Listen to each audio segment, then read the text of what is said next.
Halo Boboto, Wilujeng Sumping di channel HF News. Channel ini akan memberikan informasi terbaru tentang berita Persib Bandung. Sebelum ke pembahasan, sangat baiknya teman-teman Boboto nge-like, subscribe, and nyalakan tombol lonceng agar tidak ketinggalan berita terbaru tentang Persib Bandung. Sebanyak 3 penyerang ganas yang bisa menggantikan David Da Silva di Persib Bandung akan diulas oleh HF News.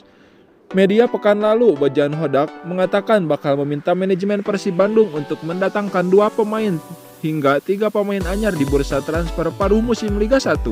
Sedikitnya saya butuh 2 pemain lagi, tapi mungkin 3 di setiap klub manapun dan kapanpun mereka akan selalu membutuhkan setidaknya 3 pemain baru, kata Bojan Hodak mengutip dari laman resmi Persib. Dengan hadirnya pemain baru, otomatis harus ada yang dikorbankan. Terlebih jika pemain anyar yang didatangkan merupakan pemain asing. Dalam 6 laga terakhir di Liga 1, David Da Silva gagal mencetak gol. Jika terus bermain minor, penyerang asal Brasil itu hampir pasti bakal terdepak.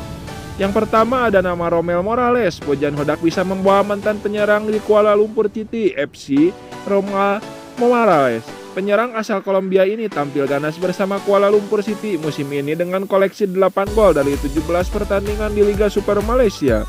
Berhubung bursa transfer paruh musim Liga 1 dibuka akhir tahun ini, potensi Romel Morales untuk pindah ke Persib Bandung sangat besar. Yang kedua ada Kipré Cece. Sama seperti Morales, Kipré Cece juga berstatus penyerang Kuala Lumpur FC.